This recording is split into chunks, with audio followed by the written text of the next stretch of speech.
everyone. Welcome to lecture number 9 of chapter number 2. Chapter number 2 is electrostatic potential and capacitance. In the previous lectures, we saw the properties of conductors and insulators. As we know, the insulators are nothing but dielectrics in electrostats. We saw what is free charge, what are bound charges, and dielectric and its electrical polarization. Then we saw capacitors and capacitance. We did some combinations of capacitors, that is series and parallel combination. After that, we saw the capacitance of a parallel plate capacitor, and we saw different type of capacitors, that are your spherical capacitor or cylindrical capacitor. And after that, we see the dielectrics, how they behave when they are put in a external electric field. So today we will see the energy stored in a capacitor. To begin with energy stored in a capacitor, first we will see a parallel plate capacitor. As dealing with parallel plate capacitor is easy, so here we will make a parallel plate capacitor. First plate is positive and second plate is negatively charged. And we know that capacitor is a system of two conductors carrying equal charges held at a certain distance or some distance apart. So now we will calculate energy stored in this system, this type of system. What is this system? This system is called capacitor. So to calculate energy in this system, I give it a name first, and this is second plate. So to calculate energy stored in this charged configuration, suppose that the conductor 1 and 2 are initially uncharged. So there was no charge initially. Let positive charge be transferred from conductor 2 to conductor 1 in very small installment of dq each.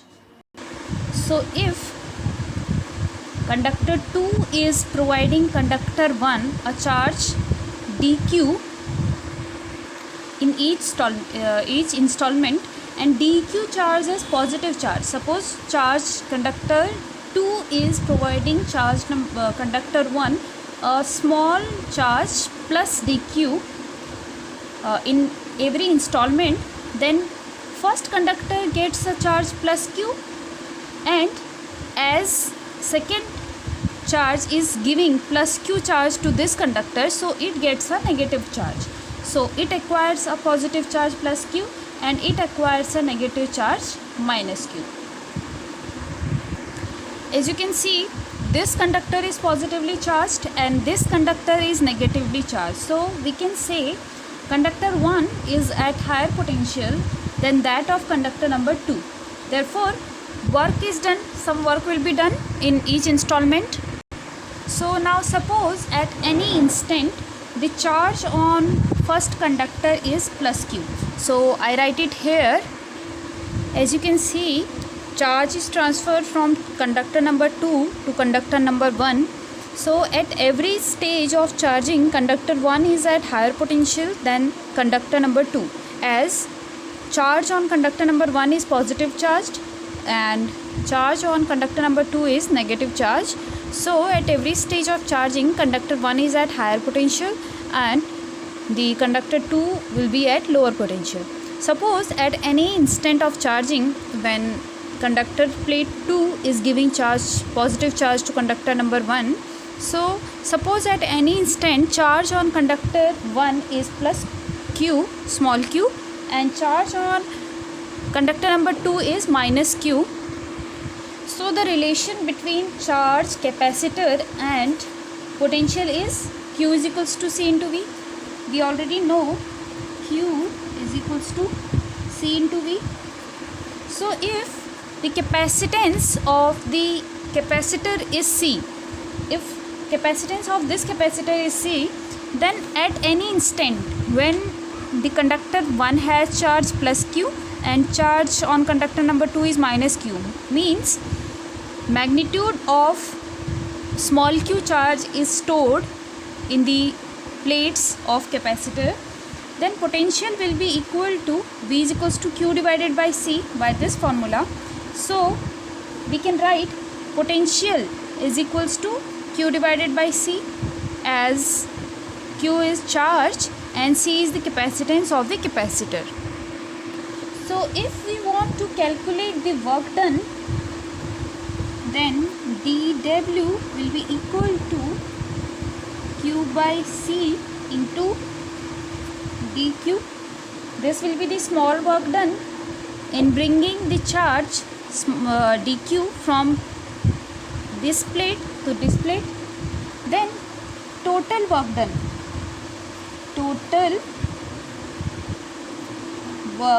done, W will be equal to integration of dW. And we know that initially there was no charge, so this integration becomes Q by C dQ, and limit of Q is from Q is equals to 0 to Q is equals to capital Q, as initially the charge was 0 and finally it becomes capital Q. 1 by C comes out of the integral, as this is constant, and inside it the integration takes this form as C comes outside. So there will be Q dQ inside the integral, and limit is from 0 to capital Q. While integrating it, I get Q square by 2 here, and limit is from 0 to capital Q. So I can write it as Q square divided by 2C. This is the formula for total work done in a parallel plate capacitor. As you know, electrostatic force is a conservative force, so this work done will be stored as potential energy of the capacitor. So I write this W as capital U. We show the electrostatic potential energy by this letter capital U. So this is the electrostatic potential energy of a capacitor. So in the place of Q, I can write Q as C into V. So potential energy takes the form 1 upon 2. In the place of Q, I will write C into V whole square divided by C, and after putting this, it becomes half CV square. And as CV is equal to Q, so U takes another form, half Q into V. So we can write electrostatic potential energy as half Q square over C, or it is equal to half CV square, where C is the capacitance of the capacitor, and it is also equal to half Q into V. So this is the final formula for electrostatic potential energy of a capacitor. When Q is in coulomb and V is in volt and C is in farad, so energy will be in joule. So this was the energy stored in a single parallel plate capacitor or a single capacitor. And we have already studied the combination of capacitors or the grouping of capacitors. It could be your series combination or parallel combination. So now we will see the total energy stored in a combination of capacitors. First we will see in series combination. After that we will see the energy stored in a combination where capacitors are connected in parallel combination. So first is series combination. As you know, in series combination the charge remains same in each capacitor. So let Q be charge in each capacitor. So energy stored will be equal to half Q squared divided by C, or here C will be the combination of series capacitors. So we can write Q square divided by 2 and here 1 upon CS. As from previous lectures, you know, in the series combination 1 upon Cs is equals to 1 upon C1 plus 1 upon C2 plus 1 upon C3. So I write U as Q square divided by 2 into 1 upon C1 plus 1 upon C2 plus 1 upon C3 and so on. So here U will become Q square divided by 2C1 plus Q square divided by 2C2 and so on. So finally I can write it as U is equals to U1 is equal to Q square divided by 2C1, U1 plus U2 plus U3 plus so on.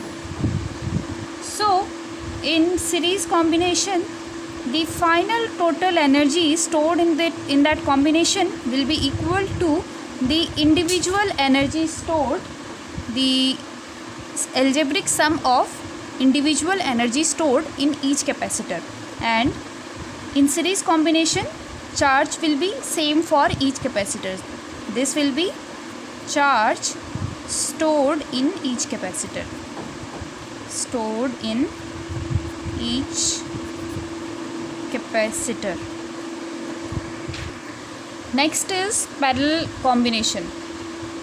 As you see, in parallel combination, each capacitor is connected between same 2 points. So here the potential difference will be constant for each capacitor. Let it be V. Then total energy, as you know from the formula, that the energy stored in a capacitor in the form of V and C can be written like this: U is equals to half CV square. So when capacitors are connected in parallel, then I will write it as CP V square, where Cp is the total capacitance of capacitors when they are connected in parallel combination. So in the place of Cp, I will write C1 plus C2 plus C3 plus so on V square.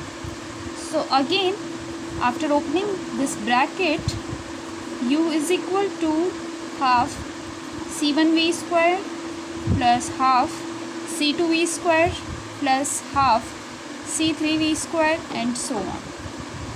So I can write it as U1 again, and this as U2, and this is U3 and so on. So again, the potential energy in parallel combination is the sum of each capacitor's stored energy. So U will be equal to U1 plus U2 plus U3 and so on in the case of parallel combination of capacitors, as well as in series combination of capacitors it will be U is equals to U1 plus U2 plus U3. Next is energy density of parallel plate capacitors. So energy density is energy density per unit volume of the capacitor. So energy density of parallel plate capacitor is denoted by a letter small u, and it is the total energy stored per unit volume of the capacitor. By per unit volume we mean the total energy when divided by the volume of the capacitor gives us the energy density. So if total energy stored is half CV square, where C is the capacitance and V is the voltage, and volume can be written as area into displacement, so I can write it as A into D.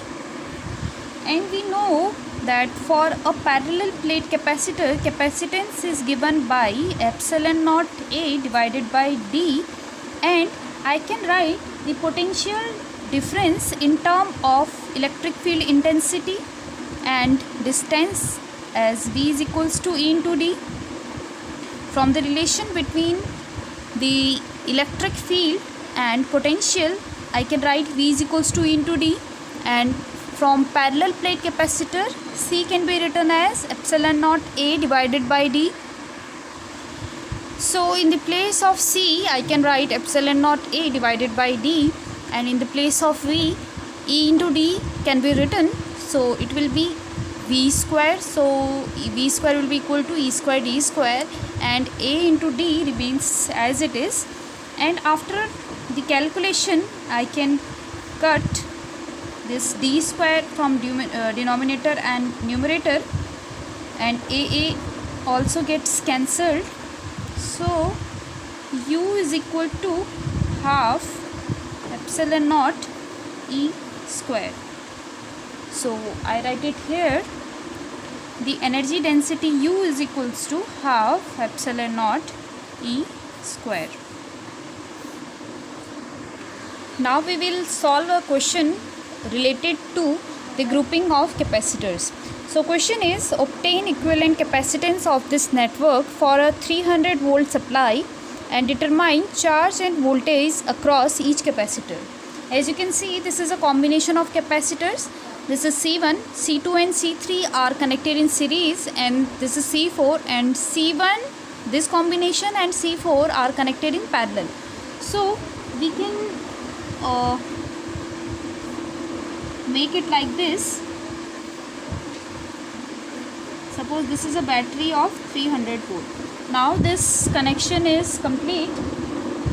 As C2 and C3 are in series, so the combination of these two will be 1 by C32, and it is equal to 1 upon 200 picofarad plus 1 upon 200. So calculating these two, I get C32 as 100 picofarad. Now as C32 and C1 are in parallel, so the combination of C1, C2 and C3 will be C1 to 3, and it will be 100 picofarad plus 100 picofarad, and it gives 200 picofarad. Now for final C1234, as from this figure you can see C1, C32 and C4 are in parallel combination. So C1234 will be 200 plus 100, and it gives 300 picofarad. As this is the final capacitance, or we can say this is the equivalent capacitance of this network. Now we will determine the charge and voltage across each capacitor. So voltage, as you can see, C1 and C4, and these combination of these two are connected across the same points. I can write it as A and B. So what will be the potential?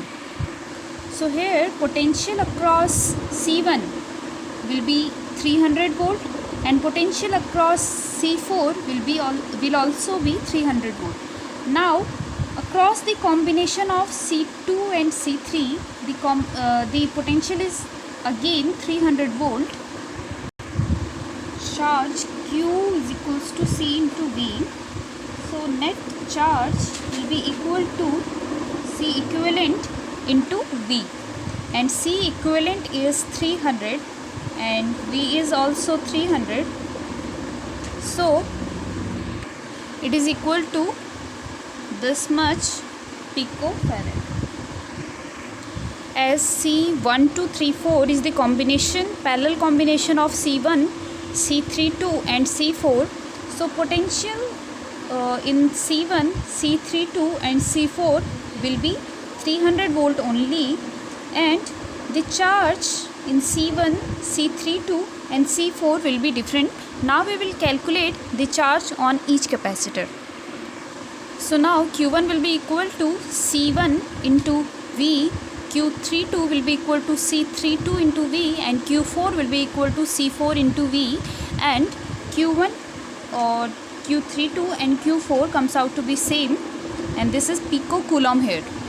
Correct this is not picofarad as it is charge, so it is picocoulomb. As the two charges, two capacitors C2 and C3 are in series, So the charge in these two will be same. So Q2 will be equal to Q3 will be equal to Q32. So that is all for today. Today we discussed the electrostatic potential energy of a capacitor and the electrostatic potential energy of a combination of capacitors, and one question related to grouping or combination of capacitor. In our future lectures we will see the capacitance of a parallel plate capacitor with a dielectric slab in between the plates. So that is all for today. Thank you for watching this lecture.